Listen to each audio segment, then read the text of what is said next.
അപ്പം ഗൈസ് ഞാൻ പാർട്ട് 2 എടുത്ത് ഞാൻ ഹാഫ് ഇട്ടുള്ളൂ.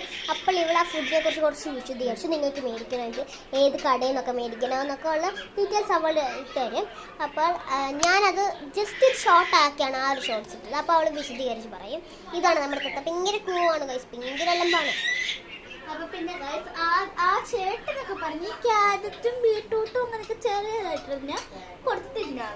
പക്ഷേ ഞങ്ങൾ ഈ തത്തയുടെയൊക്കെ ഫുഡാണ് ഞങ്ങൾ കേട്ടത് തിന എന്നാണ്. അപ്പൊ ഞങ്ങൾ അത് തിന വാങ്ങിച്ചു കൊടുത്തു. പക്ഷെ തിന്നുന്നില്ല.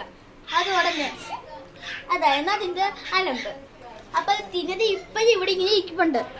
അപ്പൊ പിന്നെ ആ ചേട്ടൻ്റെ അടുത്ത് പോയപ്പോൾ ആ ചേട്ടൻ പറഞ്ഞത് ഈ ക്യാരറ്റും ബീട്രൂട്ടും കൊടുക്കുന്നതൊപ്പം ഈ മിക്സഡ് ഫുഡ് പിന്നെ ഈ സൂര്യകാന്തിയുടെ നട്ട്സും ഇല്ലേ അതും കൂടി കൊടുക്കണമെന്ന്. അപ്പൊ ഇതാണ് നമ്മുടെ മിക്സഡ് ഫുഡ്. തത്തയുടെ എല്ലാ കൂടി ഫുഡാണ് ഇത്. അപ്പൊ ഇതാണ് നമ്മുടെ സൂര്യകാന്തിയുടെ.